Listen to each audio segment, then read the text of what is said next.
Hello everyone, welcome back to another video about Assassin's Creed. So today I have a video just talking about kind of a really quick thing that just surfaced up today about the next Assassin's Creed game. This is on the Assassin's Creed subreddit, and I don't know what the authenticity of this is, but I'm not going to comment on that because I don't really fucking care.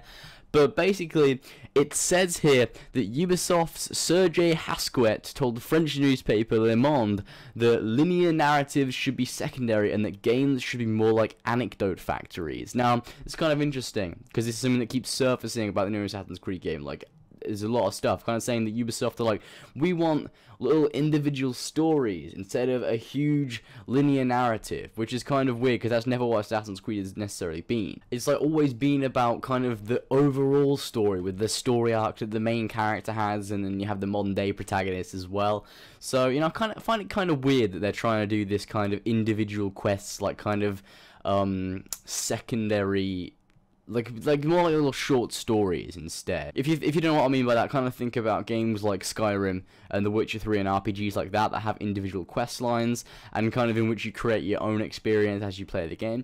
Then it goes on to say, for the next Assassin's Creed, the designers have created a system in which what I do not only has meaning just now, but also long term. My actions will change the world. This is also weird because, like, how can your actions change the world when you're kind of going into historical setting? Like, I see how it will work in games like The Witcher and games like Skyrim, but in Assassin's Creed, in which you're going back in time, like in the Animus, to relive your ancestors' memories, it kind of makes it slightly strange that you can choose what happens, because there can only be one outcome of that, because it's history, you know, we can't change stuff.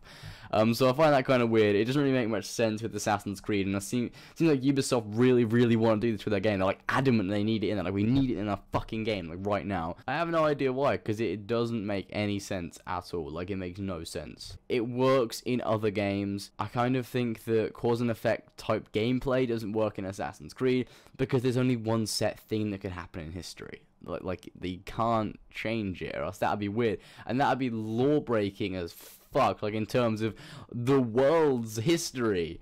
Like, you'd be just changing events. Like, Assassin's Creed kind of tweak events kind of to like suit their needs, to make it fit in their story.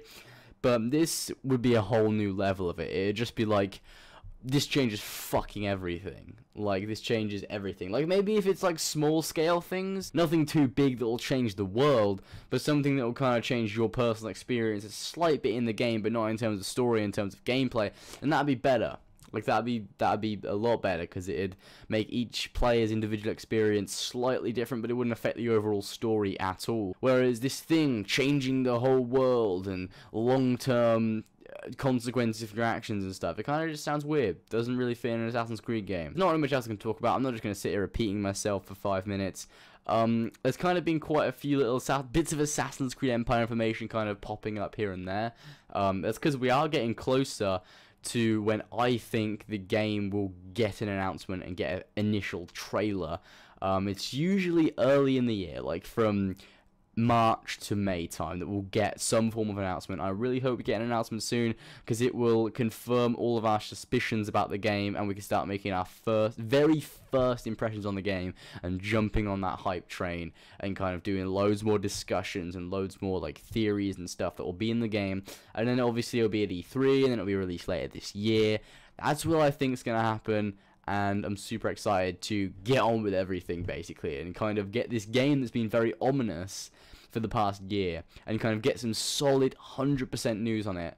And, you know, that would mean that the setting is 100% confirmed as well. Like, at some point, the next Assassin's Creed game will have a 100% confirmed setting, which is really fucking cool. But hope you guys enjoyed. Be sure to go and like and subscribe for more Assassin's Creed content in the future. And also, remember to comment down in the comment section below what you think of this leak and what you think of cause and effect gameplay in Assassin's Creed. This was just a really quick video. I didn't want to draw it out too much, and I'll see you guys in the next one. Bye!